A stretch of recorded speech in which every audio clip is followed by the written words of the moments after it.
Boa noite a todos. Já vamos iniciar nosso estudo de Josué, capítulos 3, 4 e parte do capítulo 5.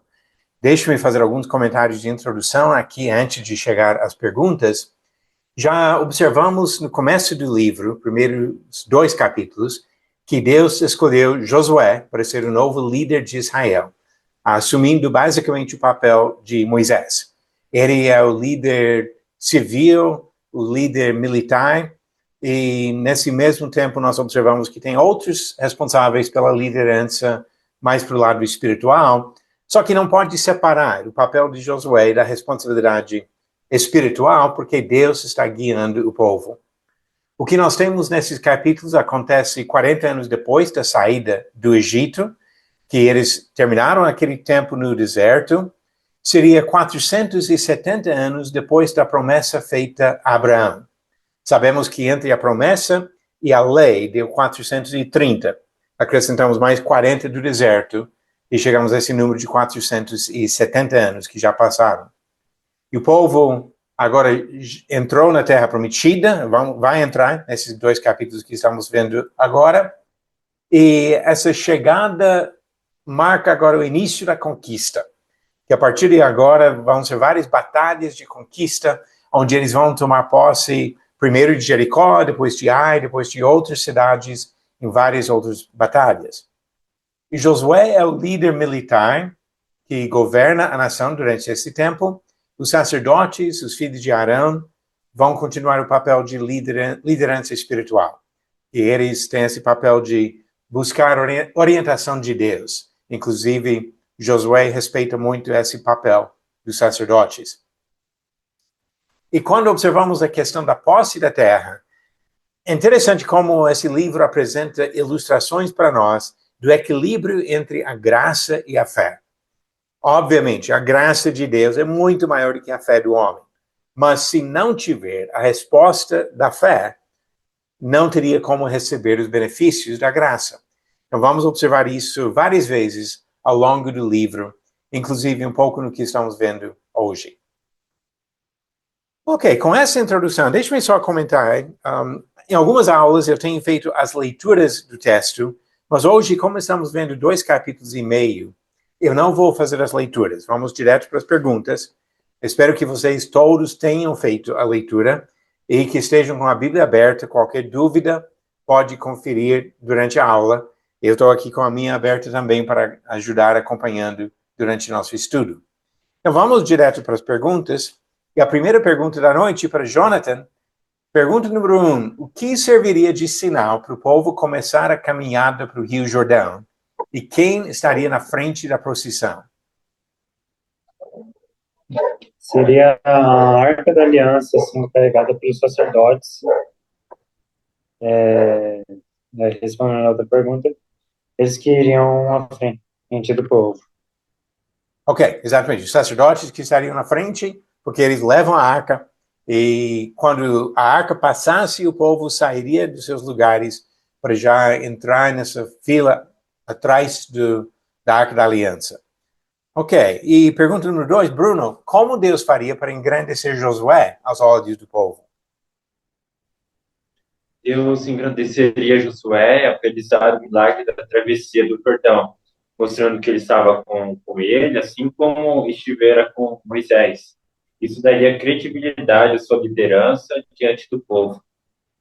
Ok, perfeitamente.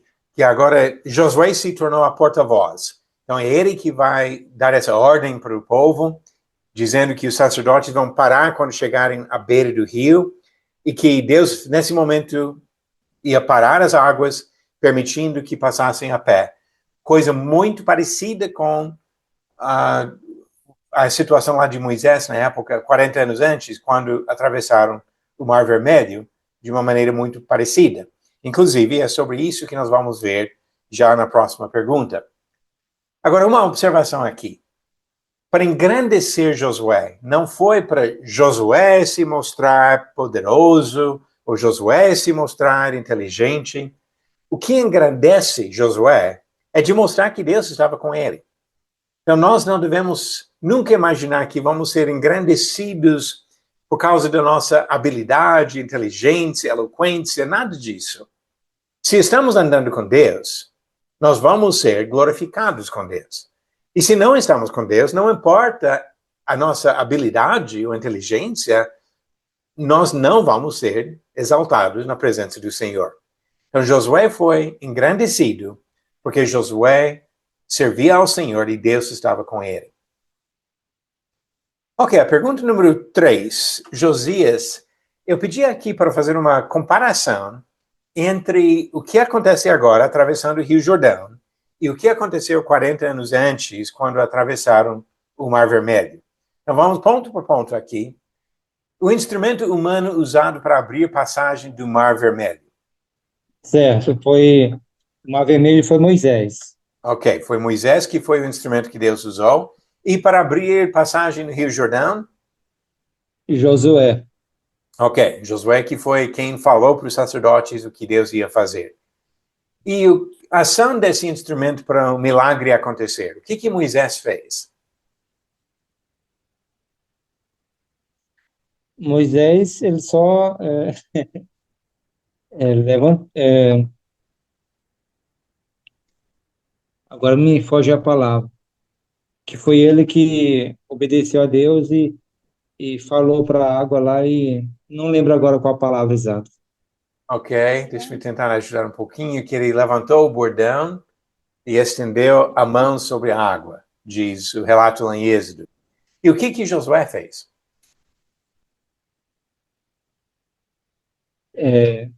Essa aqui, Denis, esse detalhezinho, eu anotei que foi ele que passou, que estava guiando, mas eu não lembro exatamente qual a palavra, não. Essa foi mal, desculpa aí. Ok, eu não achei nada de um gesto especial, mas simplesmente que ele falou. Não diz que ele estendeu o bordão ou estendeu a mão, mas que ele falou que quando os pés dos sacerdotes tocassem na água na beira do rio, que Deus faria essa grande obra, esse milagre. E vamos falar sobre o que mesmo aconteceu. As águas do Mar Vermelho, o que aconteceu, Josias? O mar se abriu formando muros de água. Ok. Dividiu em duas partes, mas estamos falando sobre um mar. Então, o mar não tem a correnteza fluindo, mas que, de fato, abriu como se fossem muros, como você falou, dos dois lados. E o Rio Jordão foi um pouco diferente. O que aconteceu no Rio Jordão? O Rio Jordão, a água que desce lá das montanhas, vindo pelo Rio Jordão, ela parou de correr, formando uma só barreira. A água parou de descer, então ficou a terra seca o restante. Ok, exatamente isso. Parou de descer. Okay, lembramos que o Rio Jordão começa ao norte do Mar da Galileia e descendo do Mar da Galileia para o Mar Morto, nesse caminho assim, está descendo do norte ao sul. E assim que a água parou e se amontoou, mas a parte de baixo, essa água continua correndo até secar a parte de baixo. E onde estavam os adversários principais quando o povo atravessou, primeiro, o Mar Vermelho? Estava atrás deles, Exatamente, os egípcios estavam atrás perseguindo. E onde estavam os adversários quando atravessaram o Rio Jordão? na frente. Ok, na frente, esperando para ser conquistados, que agora eles vão entrar na Terra Prometida mesmo. Então, são milagres parecidos, mas não iguais, e é um propósito um pouco diferente. O primeiro lá no Mar Vermelho foi para fugir, agora é para entrar e conquistar. Ok, obrigado, Josias. Agora, pergunta número 4 para Benita. Que fato mencionado no texto sobre o rio enfatiza o tamanho do milagre que Deus fez no Rio Jordão? Falou que o rio transportava sobre todas as suas ribaneiras durante todo o tempo da colheita. Então, o rio estava bem cheio nessa época. Ok, já comentei sobre isso na outra aula, que estamos falando agora basicamente no mês de março, talvez abril, mas seria mais para o começo da primavera naquela região, já é época de primícias, onde começam a colher algumas coisas, tanto que parte do propósito aqui é de levar coisas para servir ao Senhor. Então, como ele fala aqui da época da colheita, toda a época da colheita está começando basicamente agora. O motivo que isso é importante é que várias outras vezes na Bíblia encontramos situações onde pessoas atravessaram o Rio Jordão. Tinha lugares muito rasos que dava para atravessar tranquilamente durante boa parte do ano. Mas nesse momento, essa época de enchentes, teria a correnteza mais forte, o nível da água transbordando para todos os lados. Então, realmente, o milagre necessário para milhões de pessoas atravessarem o rio, como fizeram os israelitas. Ok, sobre capítulo 4, várias perguntas aqui, e a primeira dessas ficou para Becca. O que Deus mandou que 12 homens fizessem, e qual foi o propósito disso? Deus mandou que 12 homens pegassem 12 pedras no meio do rio e as colocassem no acampamento, para lembrar as futuras gerações do milagre da travessia, né? Porque daí no futuro os filhos perguntariam aos seus pais o que significava essas pedras, né? Aí eles explicariam o milagre. Exatamente. Então, as pedras ficaram como memorial do fato que eles tinham atravessado. E outra pergunta vai complementar isso um pouquinho. O que Josué fez no meio do rio. Jonathan, pode comentar sobre isso? Ele ergueu um monumento de pedras no local onde os sacerdotes ficaram parados com a Arca da Aliança. Ok. O que parece com essa questão dos sacerdotes, inicialmente eles estão na beira, mas depois comenta que eles estavam no meio. Então parece que eles desceram para o meio do rio, uma vez que a água parou de descer, e ficaram no meio, esperando todo o povo passar, e eles seriam os últimos a saírem. Então ele vai para o meio do rio, onde os sacerdotes estão parados, e levanta essas 12 pedras. Dá para imaginar talvez uma coluna de pedra em cima de pedra, mas eu acredito que nesse caso, em outras épocas do ano, quando a água estava mais baixa, provavelmente daria para ver essas pedras. E aí viria uma curiosidade das pessoas. Mas o que tem aqui? Tem um monte de pedras lá no meio do rio e um monte de pedras aqui em Gilgal. O que isso? Qual que é o significado de tudo isso? Então seria uma maneira de mostrar a ligação entre esses dois memoriais e o fato que o povo realmente seguiu atravessando o rio e que deu tempo para levantar essas pedras no meio do rio. E até o texto comenta que continuava até o dia em que o livro foi escrito. Ok, pergunta número 7 para Bruno. Quais tribos passaram na frente rumo a Jericó e por que estas tribos na frente? As tribos de Ruben, Gad e metade da tribo de Manassés passaram na frente rumo a Jericó porque já haviam recebido a herança do lado leste do Jordão, mas eles deviam cumprir o compromisso de ajudar os irmãos, o resto das tribos, a conquistar Canaã antes de voltarem para suas terras. Ok, exatamente. Foi esse acordo feito com Moisés quando eles pediram para entrar, que eles iam habitar do lado leste do Jordão. Eles já combinaram com Moisés. Poderiam fazer currais para os animais, poderiam deixar as famílias, mas eles teriam que participar de todas as batalhas da conquista na frente.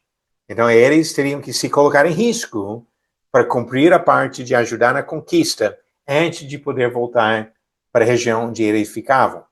E assim, quando olhamos nos mapas, mostrando a divisão depois das tribos, que vai acontecer no final do livro de Josué, pode ver que do lado oriental, lado leste, é Ruben, em cima é Gad, e por último é a meia tribo de Manassés, do lado da Transjordânia, do lado leste do Rio Jordão. E a pergunta número 8 para Josias: qual foi a data de chegada do povo na terra de Canaã e onde foi o primeiro acampamento ao lado oeste do rio? Eles atravessaram o Jordão no dia 10 do primeiro mês. E o primeiro acampamento foi em Gilgal, fica mais ou menos a leste de Jericó.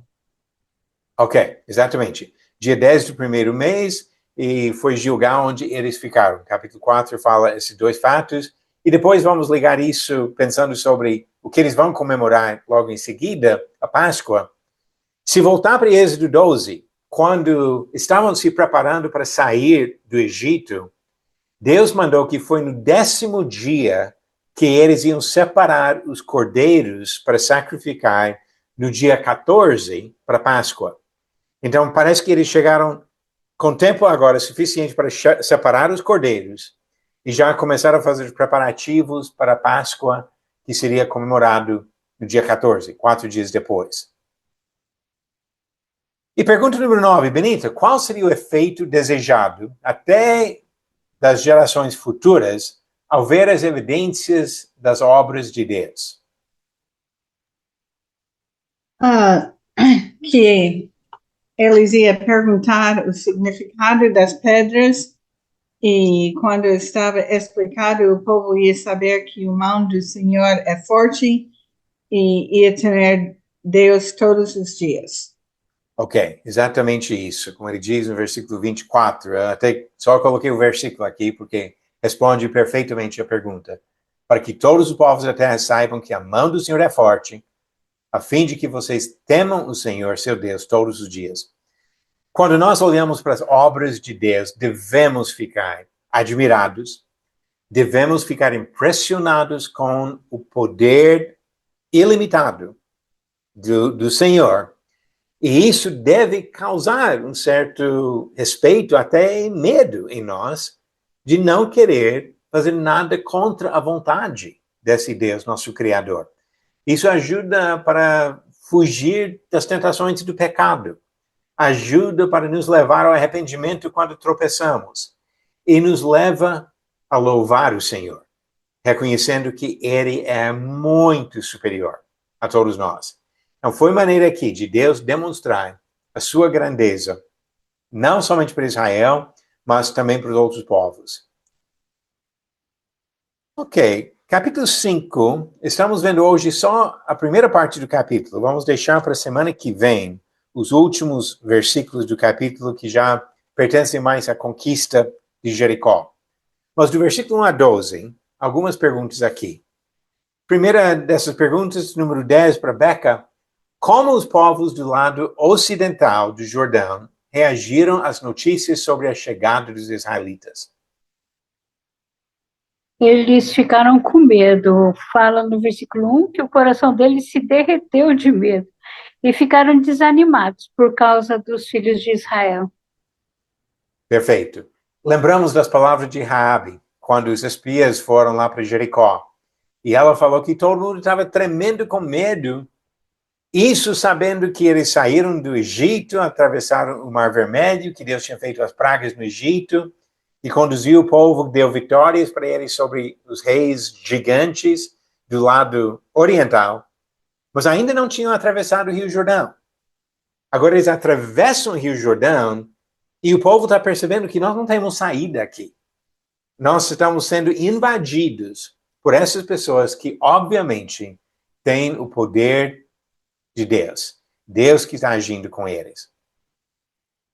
E a pergunta 11, Jonathan, Deus exigiu que Josué fizesse o quê com todos os homens que nasceram no deserto?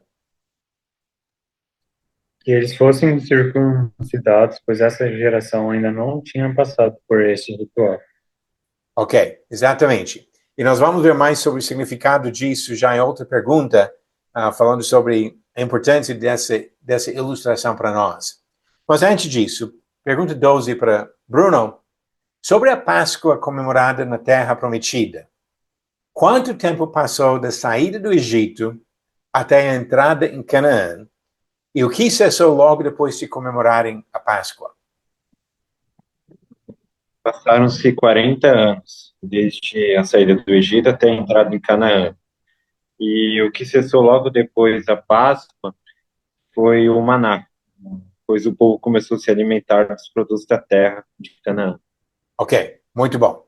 Sobre essa questão dos 40 anos, do Egito até Canaã, coloquei algumas informações aqui para ajudar a entender essa sequência. Que o final do livro de Números e todo o livro de Deuteronômio fica para o final do ano 40, do tempo que eles estavam no deserto, que eles ficaram uns 38 anos, ou um pouco menos, indo para todo lado no deserto. Mas agora, no último ano, eles começam a caminhada mesmo para a Terra Prometida. Nessa jornada, eles começam a confrontar adversários, tiveram as vitórias na Transjordânia.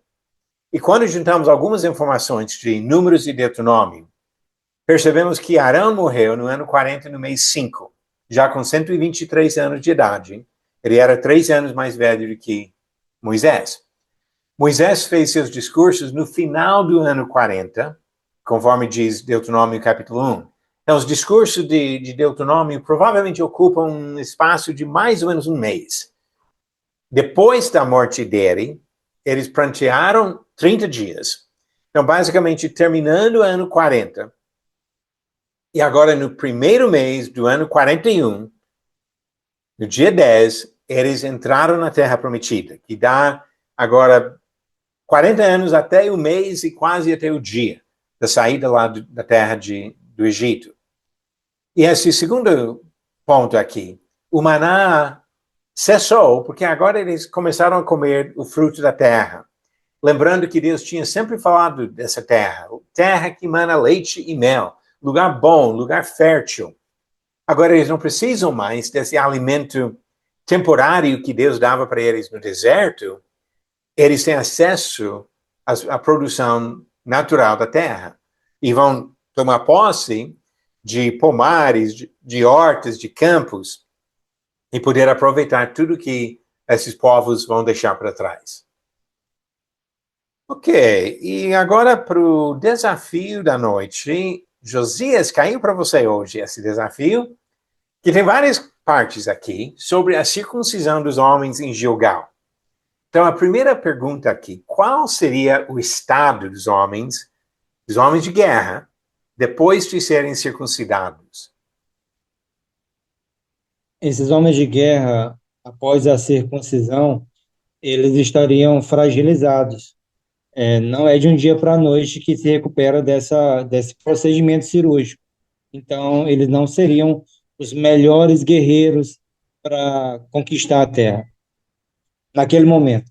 Exatamente, naquele momento. E lembrando que ele falou de todos que nasceram no deserto, então estamos falando de todos os homens até 40 anos de idade. Homens de guerra seriam de 20 para 40. E sabemos também que todos que já tinham 20 anos quando saíram do Egito, com exceção de Josué e Caleb, morreram no deserto. Então, a idade máxima de soldados seria 60. Então, dividindo o exército nessas duas partes, tem de 20 a 40, de 40 a 60 anos.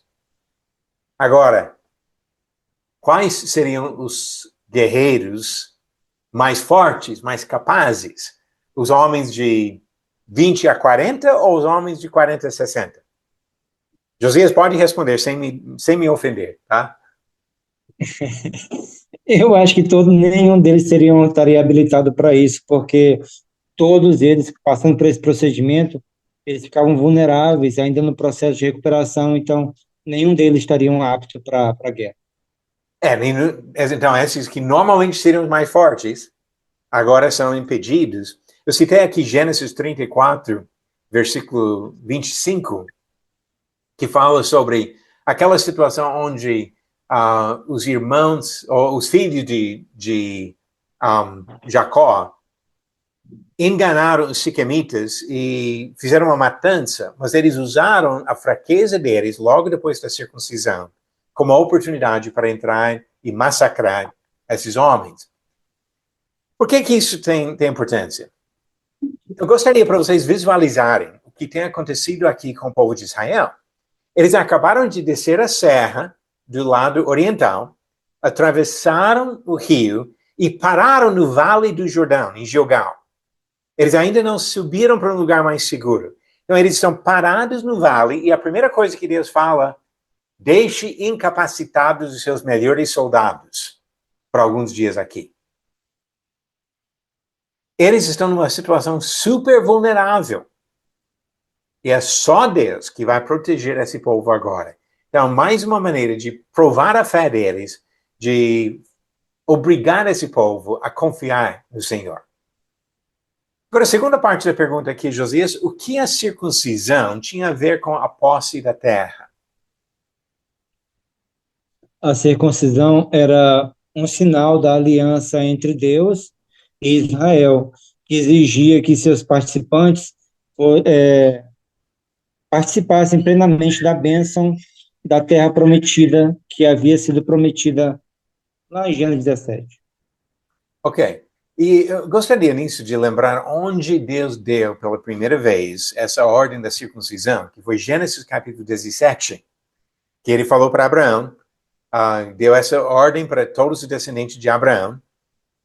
E nesse caso, ele repetiu a promessa de fazer uma grande nação e de dar uma terra para eles. Não repetiu a promessa da salvação por meio do descendente de Abraão, nesse caso. Eu acho também interessante esse fato.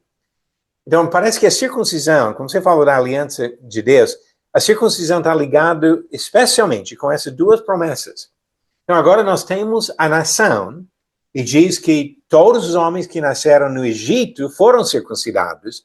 Então, quando eles saem para o Monte Sinai para receber a lei, estabelecer a nova nação, os homens foram circuncidados. Mas agora, durante 40 anos de castigo que eles ficaram no deserto, não circuncidaram ninguém. Agora, para receber a segunda parte da promessa, a terra prometida, também precisa circuncidar, precisa ser um povo especial. Agora, vamos pular quase 1.500 anos na frente, chegando à terceira parte da promessa, salvação ou bênçãos para as famílias por meio da descendência de Abraão, ou seja, a salvação em Jesus. O que aconteceu na igreja primitiva?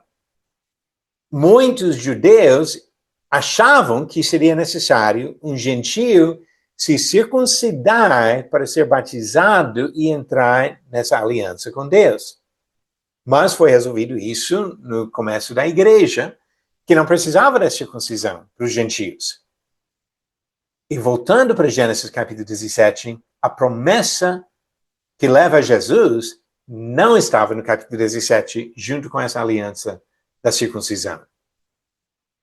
Ok, a terceira parte da pergunta aqui, Josias, quem removeu a vergonha da escravidão por meio da circuncisão? O próprio Deus que declarou: hoje removi de vocês a vergonha do Egito, no versículo 9 do capítulo 5. Ok, perfeitamente. Deus que diz que ele removeu a vergonha do Egito. Agora, ligando alguns fatos, vamos pensar sobre Colossenses 2. E nesse caso, deixa-me ler primeiro o texto aqui, de Colossenses 2, versículos 11 a 13. E depois eu peço para você comentar sobre a comparação feita entre a circuncisão e o batismo em Colossenses capítulo 2. Colossenses 2, começando no versículo 11 até o versículo 13. Deixa eu abrir aqui. Nele também vocês foram circuncidados, não com uma circuncisão feita por mãos humanas, mas pela remoção do corpo da carne, que é a circuncisão de Cristo, tendo sido sepultados juntamente com ele no batismo, no qual vocês também foram ressuscitados por meio da fé no poder de Deus, que o ressuscitou dentre os mortos. E quando vocês estavam mortos nos seus pecados e na incircuncisão da carne, ele lhes deu vida juntamente com Cristo, perdoando todos os nossos pecados. Então, Josias, o que você quer comentar sobre essa comparação? Certo. Paulo faz a comparação entre a circuncisão do Velho Testamento com a circuncisão espiritual que acontece com o cristão por meio do batismo e da regeneração pelo Espírito Santo. Assim como a carne foi retirada por meio da circuncisão, o pecado é removido pelo poder de Cristo. Ok, muito bom. E só completando um pouquinho, eu gostaria de olhar para 3 aspectos disso. Primeiro, Deus mandou. Deus mandou que Josué preparasse facas para circuncidar os homens, e Jesus mandou que os apóstolos pregassem o evangelho, batizando as pessoas em nome do Pai, Filho e Espírito Santo. Mateus capítulo 28. Então, Deus mandou. Segunda coisa, homens aplicaram, homens fizeram o procedimento. No caso da circuncisão, foi Josué que circuncidou os homens. E no caso do batismo, citado aqui em Colossenses 2, começa com os apóstolos e outros depois batizando as pessoas. Terceira coisa, as pessoas sujeitas ao mandamento aceitaram esta responsabilidade. Os homens tiveram que aceitar a circuncisão, e quem ouve a mensagem do evangelho hoje tem que aceitar também o batismo para lavar os pecados. Deus tirou a vergonha da escravidão dos israelitas, e é Deus que tira o pecado. Não é uma obra humana que leva a isso. Agora, se não tivessem feito a circuncisão, Deus falou que seriam excluídos do povo dele. E quando alguém hoje recusa aceitar o batismo que Jesus mandou, também está sendo excluído do povo do Senhor, não está entrando na relação, na comunhão especial com Deus. A circuncisão foi o momento de entrar em comunhão na nação de Israel. E o batismo, o momento de entrar na comunhão de Cristo. Gálatas capítulo 3, por exemplo, fala sobre isso. Que nós somos batizados para entrar em Cristo. E assim a comparação é nítida entre a circuncisão do Antigo Testamento e o batismo do Novo Testamento. Ok. Acho que Evandro tinha um comentário sobre as pedras que eles colocaram naquele memorial. Evandro, você comentou sobre pedras lisas ou redondas. Ou seja, pedras tiradas do rio, diferente das pedras que encontrariam nos campos ao redor. Mais uma maneira de mostrar que, de fato, eles atravessaram o rio para levar essas pedras e mostrar o que Deus havia feito. Obrigado, Evandro, pelo comentário. E para a semana que vem, se Deus permitir, já vamos para o resto do capítulo 5 e o capítulo 6, a conquista de Jericó. Não é um trecho muito grande, mas um dos textos mais importantes do livro de Josué, para entender como, de fato, Deus estava dando a terra prometida para o seu povo. E isso